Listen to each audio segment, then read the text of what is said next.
I don't know why, it just struck me as I was reading that, but this gospel proves that Jesus never experienced ice, because even if salt lost its flavor, it's still good for melting ice, right, on the roads. So I was just reading it going, it's still got some use, Jesus. You could still use it for some things. But seriously, as I was saying to the young people, this isn't a statement of hope. Gosh, I hope you'll do these things. We are these things. The question becomes what we're going to do about them. And more importantly, the you isn't singular. It's the plural, right? It's all y'all. All y'all are the light of the world. All y'all are the salt of the earth. And so those two things always fit together. What does it mean for me, and then what does it mean for us? Because in the end, what we are as St. John the 23rd is a community of individuals, right? And so if we say, here are the things that we are about, all the things that we say we are about is a community, it isn't just about belonging, right, in terms of I'm on the membership roll. I think I've told you this before, but in my sacraments class for my theology degree, it was an ecumenical group. It was a Catholic sacraments class, but several Anglicans took it as well.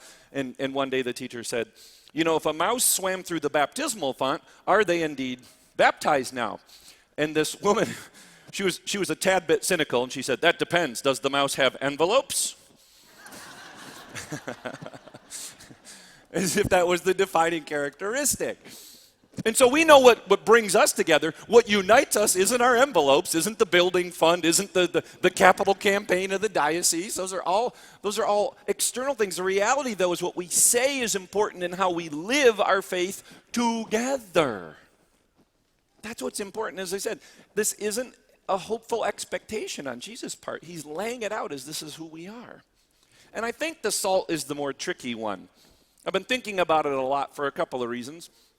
One is my mom a few months ago was diagnosed with Meniere's disease. I'd never even heard those two words together until she was diagnosed with that. But as she has said as she talks to people, it's one of those things where, oh my gosh, you know, my sister has it, or I have it, or, you know, its most awful symptom is vertigo, right? And so you're trying to find ways to treat. There are no treatments per se, but a lot of people have success with diet changes. And so she has, you know, tried a couple different things that has worked really well for her. And one of those is low sodium. Actually, depressingly so, it's low sodium, low caffeine, low alcohol, low fun, right? But as my mom said when I was with her at Christmas, I will trade just little bits of those for not having vertigo, right? Like that's the trade-off. I'll take it. But as I was cooking a lot over Christmas, I had to think about, we got this great deal on a standing rib roast, and all of a sudden I'm like, how do you cook beef without salt? I had to really think that through. But that's the thing about salt, right? Too much can be a real problem. You'll literally die if you don't consume it, though. It is indeed the only rock that we eat, as you think about it, right? And historically speaking, if you've never studied this, it really is the most important mineral, historically speaking. It has always been a currency. It's actually where we get our word salary from. The expression, he's worth his weight in salt, comes from Roman soldiers. They were often paid in salt. Salt at the time of the Roman Empire was as valuable as gold. Rome is where it is based on where salt is located. Many countries that's true. The original Roman roads were not about anything but salt transportation. It's a very critical resource. And I tell you those things not so that you'll do better at next trivia night that we have, although it may help you. I say that because you have to understand what he was talking about when he said it to them. You're the salt of the earth. You have such value. Yes, you enliven the flavor of things. Yes, you preserve things. But when you're together as a community of salt, people will build roads to get to you. They will fight wars over you. I mean, all of it. Salt is a very complicated thing, not just as a symbol, but in reality of our lives. And so then the question becomes, as we move from insight into action, what are we going to do with that? It's very, very nice, Father, very nice. What do we do with that now? What we do with that, I hope, is to stop, to pause, take some silence, and reflect. Because when we do that well as a community, as I said, people then experience salt in light, right? And they beat a path to our door because they are fed that way. Their soul is fed that way. So then I think it's worthy of pausing and reflecting on who does that well for us, both individual and community, and who are we doing that for? To take some time in reflection. Just yesterday, I did something I've not done in over 20 years of priesthood, and that was a graveside committal for 2 people. And as we were there, one of the things I talked to the family about, which just functionally is difficult because all the prayers are in the singular, right?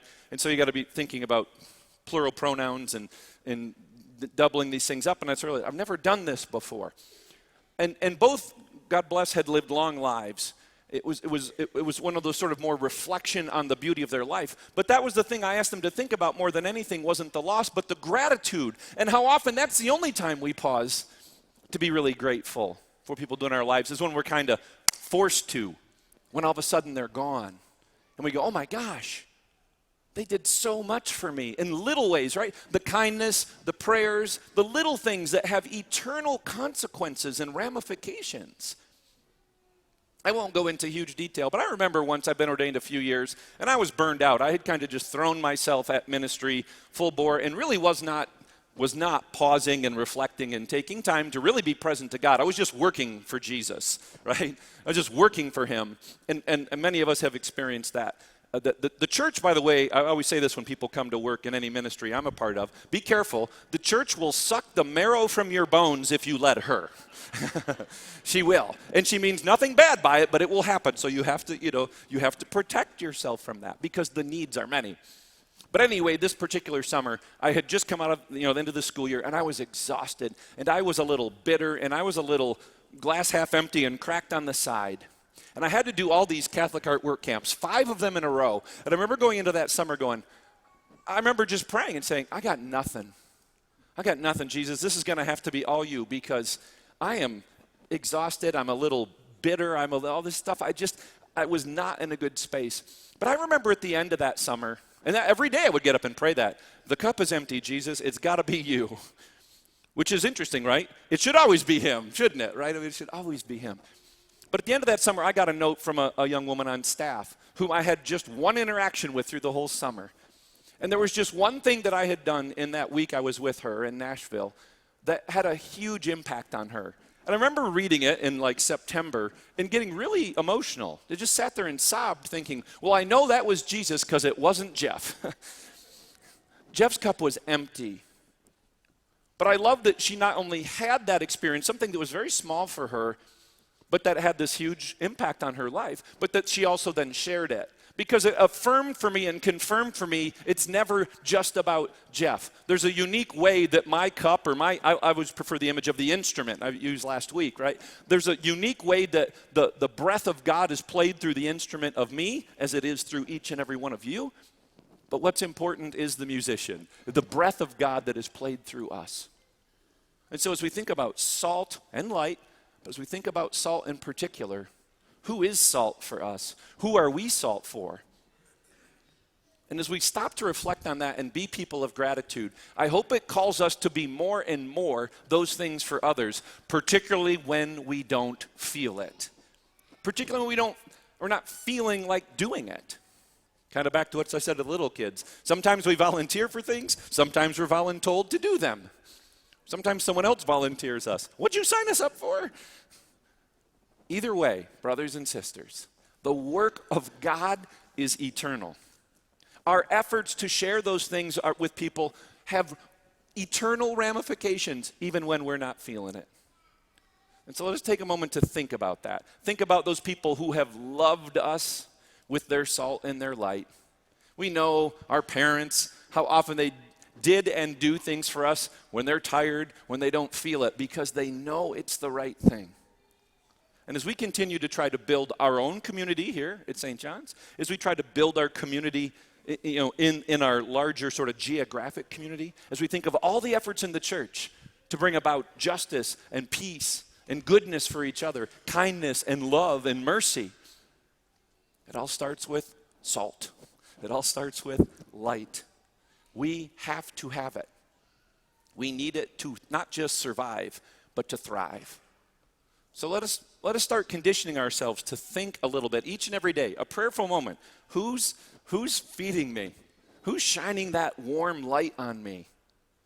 Feels a little different in the middle of winter, doesn't it? But to stop and pause and be grateful. And then to think about whom we're doing that for too. Because it strengthens the community. It encourages us, particularly at a time when in world history it looks pretty bleak, when the glass can look half empty. Where we want to put our faith, where we want to put our hope in, is the one who's already conquered sin and death for us. The one who's already leading the way, who is salt and light. As I said, here he says, you are that. Later he says, I am those things. And so we feast on that reality and presence in this Eucharist in just a few minutes, so that when we leave here, regardless of how much sunlight there is, regardless of how much salt we can have in our lives, we will be light and we will be salt for a world that's fumbling around in darkness and too often eating really bland food. May we accept the challenge that Jesus lays for us today, but let it start with a pause, with a prayer, and with gratitude. May God be praised.